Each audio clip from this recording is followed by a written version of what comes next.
Hey y'all, and welcome back to the Wannabe Author, the podcast that pulls back the curtain on the publishing world, traditional, self-publishing, and more. I'm your host, Taryn Christine, an author navigating the turns and plot twists of getting books into readers' hands. Here we get real about the wins, the rejections, and the lessons learned along the way. Whether you're chasing an agent, going self-published, or just curious how it all works, you're in the right place. Let's get started. Hey y'all, and welcome back to the Wannabe Author. I'm your host, Taryn Christine. And today's episode is a real treat. Today's guest is a longtime friend. I've been able to see her journey from when she was out on submission to now publishing her debut, which comes out October 21st, which is perfect timing because it is a horror fantasy romance. Her book is called A Heart So Haunted. In this evocative and stunning debut, secrets in the very bones of Harthwaite House are disturbed when a new tenant moves in. For fans of Ashley Poston in A House with Good Bones, be wary the beds and the space beneath, the cracks in the floors and the furnace teeth. Keep your eyes from the shadows and tongue so still, because once Harthwaite grows dark, the monsters become real. I'm so excited for this book. I've been waiting.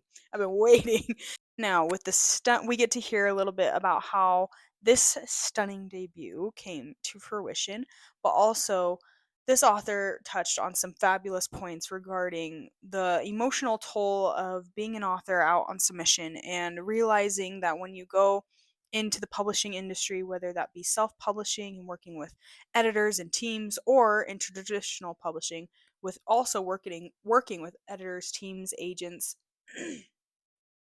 your book is no longer just yours to value and nurture and get out there, but it becomes everyone's, and everyone has a hand in creating this masterpiece and getting it into the hands of readers.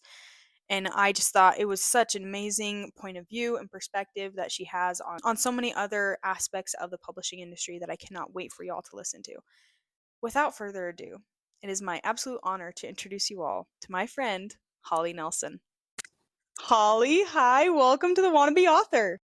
Hi, I'm so excited. I'm so excited to have you here. This is I feel like a long time coming because we've been friends over social media for so long. So now to sit down and talk about your book coming out. Yeah, I'm so excited. Like, oh my goodness. Like I can converse in person, semi in person. Yes, exactly. Okay, before we get diving into you, your journey, your book, I always love to start off with, what are you currently reading? Oh gosh. Well, right now I'm like in between two because I started the Dungeon Crawler Carl series, so I'm on book 2. But I'm also like halfway through Glow by Raven Kennedy. So I'm tandem reading the two. Like palette cleanser Love back that. and forth. Yeah. Those are some good ones. That's exciting. Yeah, I'm excited. They're all good. Okay, lovely. Now, I'm fangirling a little bit. That's okay. It's so fun because I've gotten to see you go from being on submission to now your book is coming out so soon. So I'm so excited to talk about everything about your journey and what you've done. But specifically, I'm really excited for the listeners to hear your origin story. So I'd love for you to start there. What got you to the point where you sat down and you're like, I'm going to write this book and one day I'm going to get it published? Yeah. So with the one that got picked up with my publishing deal, it was a story that started as like different things while I was doing my MFA program. So it started as something else and then it became something else. And I was like, well, I'll use part of this for something else. And then while we were on submission with my other book, I was like, you know what? I can make this into an actual book because I had the other idea for it. In the meantime, I was like, no, this is how it's actually supposed to go. So I'm just going to go ahead and write it that way instead. And my agent loved it. So that's how she was like, you know what, Hollie, no, we need to take this one on submission too. And I was like, okay, if you say so. So I love that. That's so fun. I didn't know that you had like multiple works in progress. Yeah, I feel like it might not be unconventional. Like other people might have had this happen too. But when I first got my agent, it was in March of 2024. So I got her with a completely different novel that I was like querying at the time. And we went on submission with that one. And submission, as some people know, can take a very, very long time. So, and everybody always says, like, well, you need to be working on something else while you're waiting because you're just kind of wasting time. I was like, okay. So then that's where this one came to. And it just so happened that it got picked up first. So, Love that. Love how yeah, things just work out that way. I know. I did not expect it. I love that. Okay. Now, when you sit down, I want you to paint the picture for us of what it looks like when you sit down and write. Mhm. Are you a pantser, outliner? Is there any certain kind of content that you have to ingest as you're writing? Just paint the picture Yes. for us. Okay. I am such a routine person. I very much like when I started writing, I was very much like a pantser. I had no plan. But as I have gone on, I now I have to have a plan. So it's usually like I have two bubblies sitting with me, I have a coffee, I have my blanket. It's always like 2 to 3 in the afternoon when I get off of work and I'm looking at my outline. I'm like, okay, I have to go in chronological order. I'm very much type A. So I always have everything going. And typically the cats are screaming at the door too when it's happening. So it's a little bit of chaos, but it works. I love that. Yes. I think those are the best books, though. They're birthed out of all the chaos and the Right. craziness. Love. Okay. Now, I'd love to hear more about like your journey to publication from when you went out querying and Mhm. meeting with your agent, and then the whole publishing deal, how it came about. And overall, what about the whole publishing journey surprised you the most? Yeah. So I guess I had started querying the project that got me my agent on like November 19th of 2023. So I queried that thing from November all up until the end of March. And I was at the point where I was like, you know what? I don't know if this is actually going to get picked up by anybody. And it was a Friday, and my current agent, she had just popped up on Query Tracker, and I was like, you know what? I'm just going to send it. Like, at this point, I'm at the end of my list. I might just pull it next week and be done. And she had requested a full, and I had a couple others outstanding, and I was like, we'll just see. And then Monday comes, and she was like, hey, I want to offer you representation. I was like, oh crap, like this might actually be a thing. So then it did a complete 180 from like gloom, doom, and despair, like this is never going to go anywhere. And then I was like, oh, okay, now I got to figure everything else out. So we went ahead, did a round of edits, and then we went on submission on May 1st with that project. And I took a little bit of time off just because I needed to fill the creative well. I was a little drained. And then July comes around, and I had already written this current book like after I had finished my MFA and like presented my thesis and stuff like that. So I was like, okay, this is kind of sitting there. I gave her some options. I was like, which one? I have one that I've written, one that I have an outline for, and then like a couple ideas. And she was like, well, go ahead and just edit that one, and then I'll take a look at it. So we did a round of edits on that one, or like 1.5 round of edits. And then August, we went on submission. And within 4 weeks, we had an offer on it. And I was like, oh, shoot, I didn't know you could go out on submission with two at one time and be like, okay. So to me, I didn't know that could happen. But the surprising part to me was then feeling like you always kind of know, I guess, when you're writing a book, you're like, these aren't always going to be my characters. Like the story will eventually be somebody else's. But I didn't realize how soon the feeling of like, oh shoot, it's not just me anymore. Like there are other people in this too that are looking at it, reading it, and helping me with it. And it's no longer just my baby. It's other people's baby too. So I did not prepare myself early enough for that. But it was all in a good way. Because at least then you're not just toiling, at your desk. Be like, oh, I'm by myself. Like nobody understands. Like, No, I love that. I think that's like such a, what is it, a new perspective that I don't think a lot of people realize is when Hmm. you do go into the traditional path, not only does this book belong to you, but there's so many other minds and hands in the work there. I think Yeah. that's such a good point. Yeah. And I guess that even with like self-publishing and stuff, like if you have an editor that you bring in, or like as soon as you send it to ARC readers, you're like, oh no, it's not mine. It's theirs to love. Oh, that's such a good point. That is such a good point. I love that. Okay, now, what do you wish someone had told you when you were an aspiring author, wannabe author, working to get this out there into the world? uh Maybe I think everybody always talks about just how slow publishing is, and like publishing is very slow. Like whether you're doing it yourself or you go the traditional route, like it takes time to develop a book and make it the best that it can be.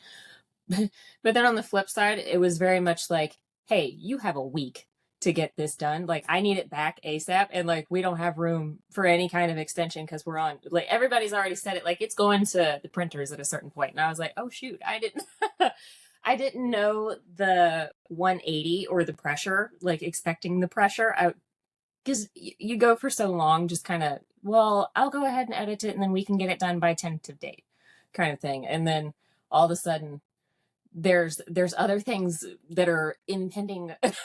And you're like, okay, everybody else is waiting on me, so to speak. So I guess just the flip of being flexible and having to, it's going to be some long nights. You might be up with the cats until midnight in order to get line edits done, but it'll be fine. And everybody's supporting you through it. So I always call it, Love. because like with computing, it's the hurry up and wait. So it's very real. Oh, for sure, for sure. I think Uh, that's such a great point. Like, you're back to due dates and mhm. and those of us who procrastinate, it kicks your butt.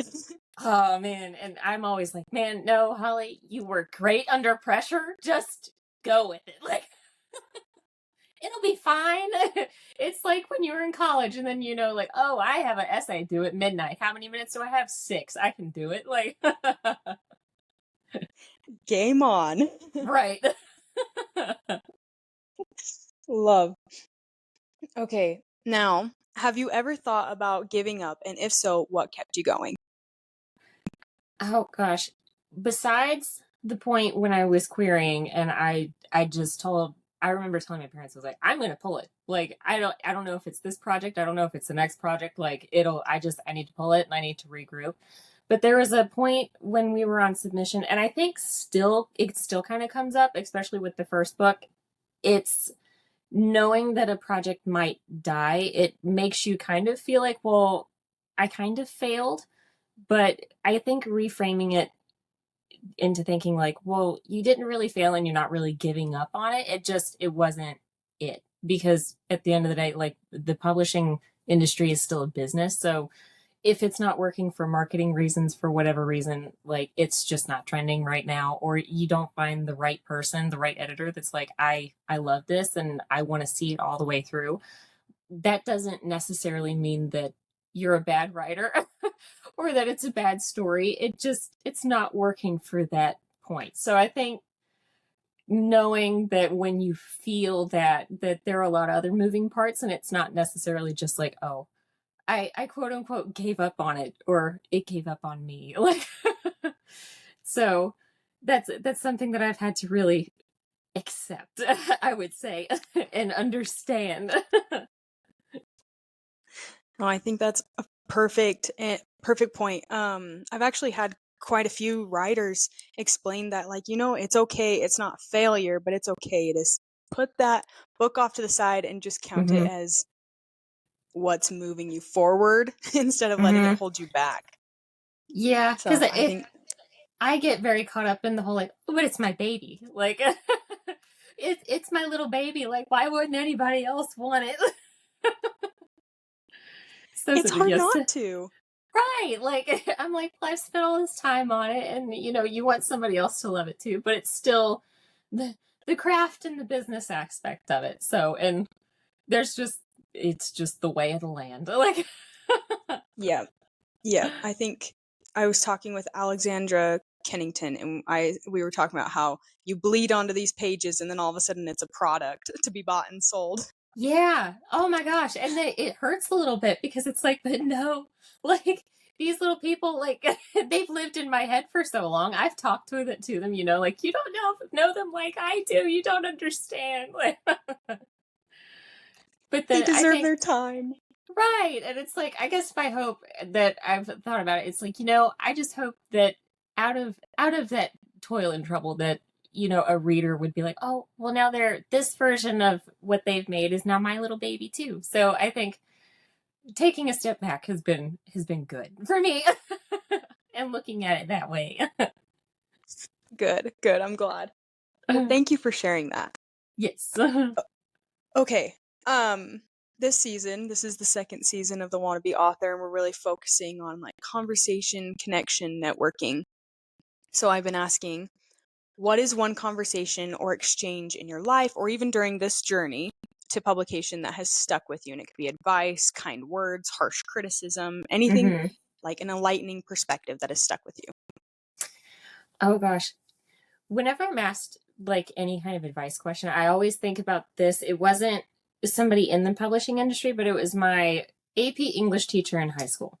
And she had told us all, she was like, Holly, you will change your mind 20 times before you actually decide what you're going to do. And I think about that, and I think about it in my writing journey. And it's like, some people, I'm talking to myself, Holly can get so caught up in like the steps that you thought it would take to get there, or the plan that you had laid out, or the time frame, and being so heartbroken if something doesn't work out how you expected it to. It's okay to pivot. Like, it's okay to try something new. It's okay to like try a different genre or edit something differently than you did the first time. And with me, with writing, it's been very much like you can still go out of order chronologically and fix something or write a scene just to keep going, to get the next step. Because if you're like me, you you get so caught up in it, then it's like, well, I didn't end up. I have all of my fingers in so many different baskets trying to do so many things at once, and it's like I didn't end up completing a step because I'm too all over the place. But then on the flip side, it's like, well, you can't be so stuck in the plan of it all that you forget the bigger picture too. So Miss Eckstein was really spitting wisdom, and she didn't know it. Like, so I love that. I'm taking notes from this yeah, AP English teacher. right. that one that one hit home, Holly. That one hit home. Oh, I'm glad. We can all think she was just a barrel of fun, and she was a wealth of wisdom. So I'm like, Miss Eckstein, see, you're touching people's lives. Like, For real. For real. like I love that. Love that. Okay, perfect. Thank you for sharing that. Now, we've got a couple little fun questions. But outside of being an author, what is a fun fact about you that most people don't know? well, when I was a kid, it was always flipped. But a lot of people now don't know that I'm a twin. So I have a twin brother. Yeah. Yeah. And it was always are y'all dating? I'm like, no, no, we are not dating. Please don't. Like, and it would turn into Holly, can you walk like maybe 6 to 8 feet ahead so people don't think we're dating? I'm like, yes, that's totally fine. Like, but yeah, so it used to be like, well, I like to write in my free time, but now it's like, yeah, I have a twin brother.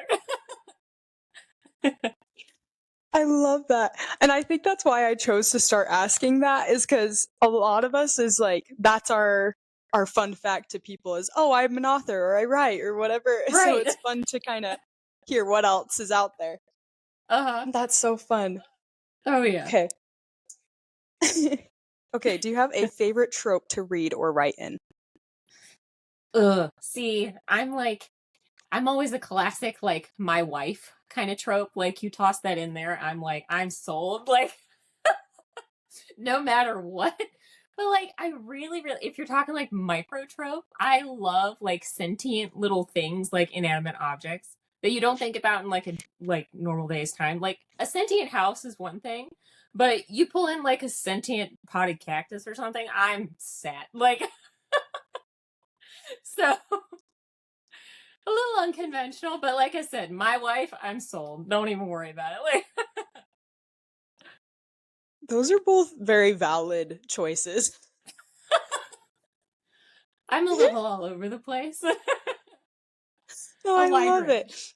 Yeah. I forget about the like sentient object, but you're right. Like when that's in a book, I'm like, yes, I love approve. it. Like when T. Kingfisher did it with oh gosh, in Nettle and Bone, I was like, oh, I love this. I never considered like, chicken bones or something like that. You know what I mean? Like Love. Okay. Now, to end off, what is next for you? Do you have any teasers for future projects or events you got coming up? What do you want the readers to know about? I don't. I'm still solidifying events. So that has been my project lately. So I've still got some of those I need to iron out, but I have a pre-order incentive up for my book if anybody is interested. But I'm currently finishing a second draft of a project that I have teased a little bit about. So that's going to my agent next. So cross fingers and toes that one will be into the abyss soon for people to pick up. Love. Busy gal. Busy gal. That is Yes. so exciting. Yes, absolutely. And We're still crossing fingers that project one will get picked up, but still take it, Holly. It's not by plan. Keep going. You're good. Like, love it. Shout out the release date of your book real quick. yes, it's October 21st of this year, so right in time for Halloween. Oh, that's Spooky so perfect. season is here. For me, it's like, oh, it's August. It's spooky season. What are we talking about? Like, I'm not waiting until the end of September. Like, Exactly. No, I literally just went to Barnes and Noble and picked up a Tim Burton's The Nightmare Before Christmas cross stitch kit. I love that. Oh my gosh, I am gonna have to go and get one. I kid you not. Like, I'm here for it. Like the We love ambiance when I'm writing, Ogtober. if I don't have a playlist going, like, oh, it's the crackling flames, it's the leaves falling down onto the cobblestone streets. You know what I mean? Like, I love it. I love it. Oh, that's so exciting. Okay. I'm so excited for you, Holly. Truly, it has been such an inspiration to watch you Oh, from where we started to where you're going now and having this book come out finally. It's just so exciting. It is going to be so good. I know it's going to take the readers by storm. So I'm so excited for you. Congratulations. You're going to do awesome. Thank you. I'm so excited too, and I appreciate you talking to me about it. I will do it anytime you like. Okay. I'm blushing. I would love to chat. Say that one more time. I'm blushing. Okay. All right. I'd love to chat with you after. I'm going to go ahead and close out with the readers if you want to stick around for a minute. Wait. Yes. Readers and listeners. But anyway.